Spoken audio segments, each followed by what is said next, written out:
really the discussion is quietly, essential at a time we have been struggling so that we can identify who we are. Identifying who we are, we need to know that what are the elements of our identity. Now, what makes Sudanese, for example?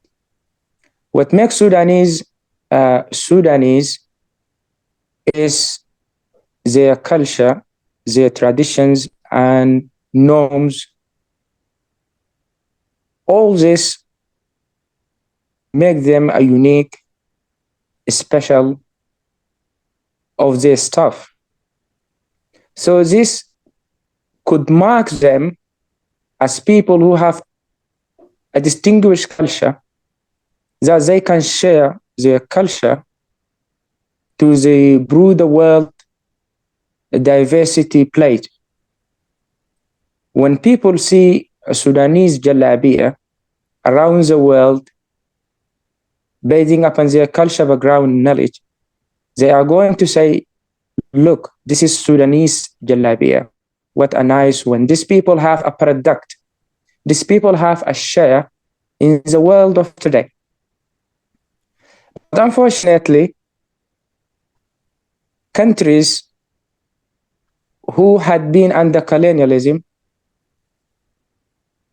they had been stripped out of their cultures, out of their customs, and out of their even religions. As I consider, in my view of point, religion is a culture itself, because it tells you what to dress, how to dress, what to eat, how to behave with people, what stuff you take, what stuff you leave behind. And I think this is stuffed in one of your questions. Well, these people who had been once under the power of other influential one, they are definitely going to lose who they are. They are going to lose their identity, which represented in their traditions, including their rituals of marriage, for example, in their different occasions, in goods and bads, the way how they collectively behave, their languages, their religion, and all this stuff. This is not happening or taking place anymore. If you just look at any country that once were under imperialism, you would definitely come up with a conclusion and say, these people, these countries are fake. They are not true. They are followers. What happens here? These people begin to throw back their own culture and look down at it as not worthy or not of a value, and rushing after a culture that dominates. And I think this is naturally happens when somebody is more powerful than you. He put on measures, he put on certain dresses for you, certain, even food. The wheat we eat today is not our custom, but now we are indulged into it. So we were asserted and forced to adopt a culture and grow to be phony ones, phony communities. And this obstructed our natural growth. Mr. Tony said, like globalization or modernization, where the whole world is acting the same, the whole world is having one identity. I remember one of the discussions, and I think Mr. Tony was there, and he was saying that diversity is the spice of life.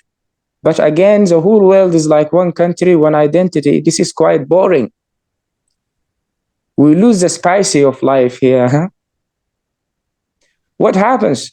These people who call their cultures, who call their traditions, and brought it up into a level of modernization, these people once like Sudan, just a small group of people in specific countries or one country or two, these people, by the power of colonialism, worked hard on their culture, represented in their religion, in their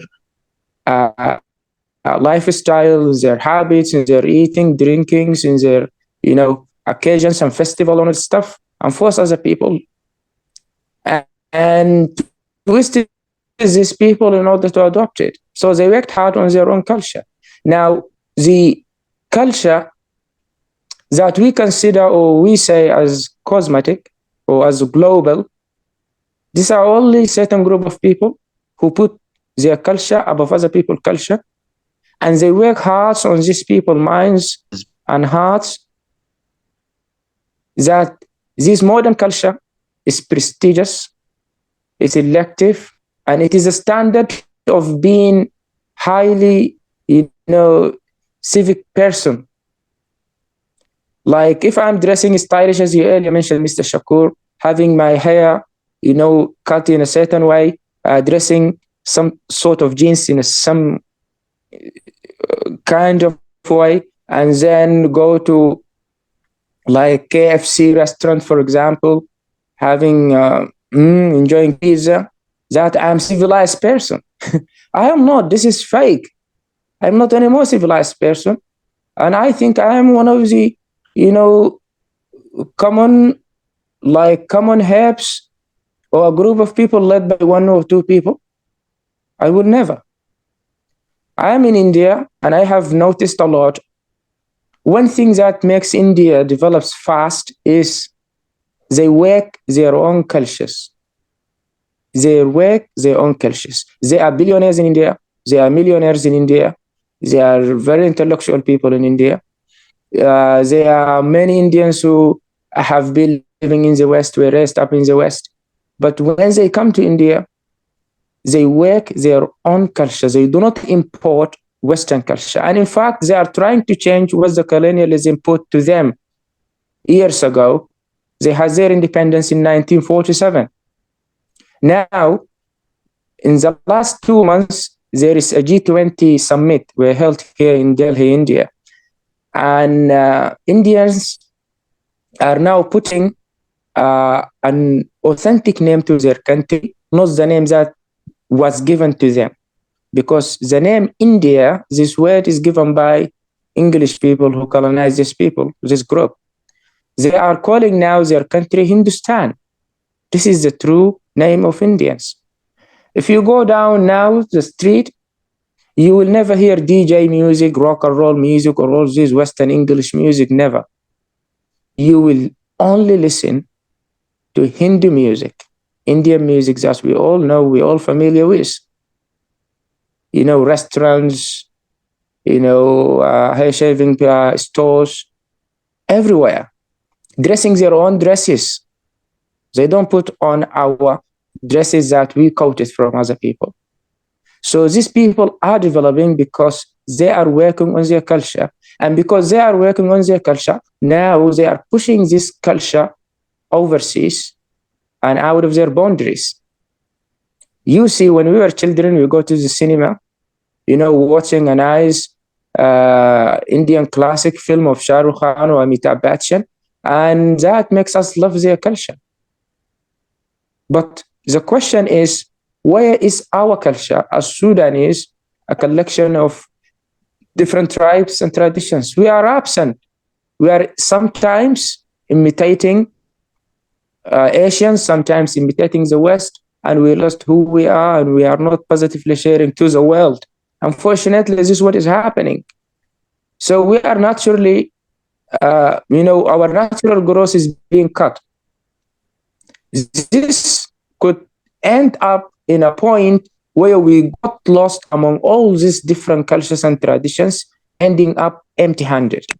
This is my 2 cents, and I'm open to more questions, so I can also later on add something. Thank you, Sam. Thank you. Thank you very much, Mr. Sam. It's what a nice speech. You have just actually got it right here. Thank you for that. I wanted to drive your attention to the point that you have just shared about Indian culture. I would like to relate this to our culture. If Indian culture has been podcasted all over the world using their multimedia, using TV, whatever, especially using the cinema. Today, cinema is actually going all over. So we have this cinematic production of India, and because of that, today everyone is actually going all over. Now, how about us? If we agreed that each nation would be proud of their culture and tradition and whatever their identity, how about our custom and tradition and culture? Regardless of how does it look to others, we are not embracing that, as I can see. And I moved a lot in East African countries, and I see myself, I am strange among my region. I mean, people, for example, one time we were about 15 countries representatives when there was something called a collective DJ. They play a song or tradition to any country. When it comes to Sudan, they played Nancy Ajram, which is an Arab, totally Arab song for to represent the Sudan. So I was arguing this is not the Sudan. They told me Sudan is an Arab country, and this is all what we know about Arabic songs. Now that was an indication or an indicator that, let alone the world, let alone the international cinema, just the local cinema, the regional cinema is not actually seeing who we are. They do not know much about our custom, tradition, and culture. Yes, anybody, you talked about pizza. Now, today, I can make pizza wherever I am. I don't bring potato from Italy. I don't bring any ingredient from Italy. But after I cook, I call it Italy pizza. That means now psychologically, I mean, what I can say is that automatically people tend to believe that whatever kind of pizza you are eating it wherever, it must be called Italy pizza. Or it would look so yummy if it has been called Italy pizza. So if now I opened a restaurant and there are a lot of Sudanese in that place, and this restaurant serves asida, and I said Italy asids are served in this restaurant, I don't think Sudanese will be interested to come and join, or someone else. So how do you look at the way how we project our culture, custom, and tradition to the world, and how we look when we are not actually known among the world? I hope if you're getting what I was saying. Yeah, well, yeah, I get it. As earlier I was in my talk, I said like there is something happen in the way, along the way that we have been developing as people, as communities, as countries. And if we're left alone, we would naturally grow, and our growth would develop step by step, even if that is slowly, till we reach a point where other people reached. Okay, well, this has not happened. We had been obstructed on the way. We were taken. We were replaced. Everything is replaced with us. We are not we. So what we supposed to be doing now? Well, first of all, we need to consolidate and to check back history and be more aware about how valuable our cultures are. Secondly, we also need to get rid of an idea that being stylish today is leaving your traditions behind and following what the world is now. This will never put us in a point where we can lead. We need to work our own culture. This also could play a role not only in community, but also in government issues. Like now, the government system here is federal, parliamentary, presidential. The word federal means all the diversity inside is included equally. And this is what Mr. Tony said. Like in Sudan, before the separation of South Sudan, there was 540 different tribes. And there was 230 languages. In classification, what we call Rutan is a language. So all these are not included. all these were excluded, successfully happened. There are some traditions and rituals in terms of marriage, in goodness and badness, all that we do. This were all forgotten behind. The way we also dress is something valuable. We can export it out to the world. I was dressing Aragi and Aptika, in the street of India, and I have some markub, local markub. These people were amazed by what I'm dressing. They kept on asking me questions. I said, this is Sudan traditional dress. They really liked it. There is something in common. But if I'm dressing like any other Western ones and I'm African ones, I'm lost. So we need to teach our generations. That's the only path for us to develop is we need to work hard on their traditions and export them to the world and giving them a bigger chance in our life. One thing that shocked me, like the time that I was in Khartoum, it is when I dress locally and I go to university, there are some people laugh at me. I mean, the term traditional, by the way, is a negative term that people use. They do not use it like positively. When they say you look traditional today, this is not a good thing. This is a negative term that people use in their intention to say.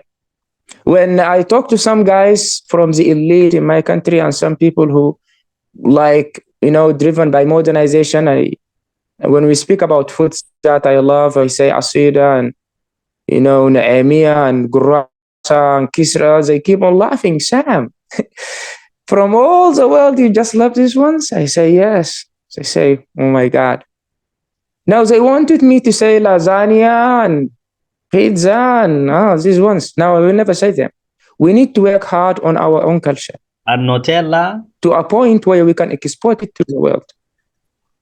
Nutella. Yeah, you know that. All people know this. So we need to forget the idea that we are to be. So, Sam, with all this crowd of Nutella, lasagna, whatever, labashkri, whatever you call it, how can we disseminate dakwa and Nehemiah, like you said, and kawal? I mean, like when I meet Sudanese people themselves, they don't know what kawal is. I mean, you are from, for example, from Darfur. You don't know the foods from the east. When you go to Kasala, you will be very surprised. I mean, you will not even think that this one of your culture too. When you go to the north as well, you will find out that you are not okay with these things. So you are somewhere in the west, in the for example, Western Sudan, and you are from the east. Instead of enjoying the kawal and everything, you want to look for food that coming from your region, meaning that we as nationals of Sudan, we are not able to embrace our own different custom and traditions in terms of food, outlook, whatever, things like that. Yeah. Yes, that's quite, and I think it is a problem. Like we do not know in the same country other regions stuff. This is one problem. Now, if you ask an average young Sudanese man how many states have you visited in Sudan, he will only say one or two. The city that he was born and Khartoum, only this. And nobody goes around these 17 states, look how people eat, how people dress, how people act socially, interact.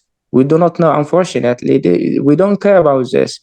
We care about what is happening in Dubai up there, or in Qatar, in Gulf countries. We care much about what is going on in Turkey, what is going on in the United States of America, or in Europe in general. So this takes our whole time and attention that we don't just give a look to anything that happens locally. I am living here in a city in Delhi, for example, and there is a city called Hyderabad, and this city is very famous for biryani. And this state is governed like federally. That means every state has its own constitution, on economic strategies and stuff. But still, people here in other state eat Hyderabadi biryani. They say this Hyderabadi biryani is the best food in India, and we must also could be common in India, but still there are some geographies in India have their own special food, but they all work on their own food. The second thing is that this one thing that really takes my attention a lot is these people do not dress what comes from outside. They have a culture of consumption. Like, yes, their manufacturers and their brands are not like that what comes from England, America, or Germany, but it's still moving fine. So the local people encourage local, factories by selling their products. So this is Indian product. I can buy it. That means I help Indian factories have more money, have more capital, so that they can work good. In a time in the future, they can also product a high quality productions that could be even better than what comes us from the West. But if we keep buying on that comes to us from other countries, this will slowly, reduce the production and the work of our local factories so that they cannot develop fast as we do. So all Indians now buy from their own factories, dress from their factories. They encourage local, factories and manufacturing and all this stuff. And now they are doing great. And now they produce brands that can compete internationally. I like these people, the way how they economically react as people and as government. Oh, that's fantastic. And businessmen. That's good, Mr. Sam. I really want to thank you for this very wonderful talk, and you have actually spoken amazingly about our English club.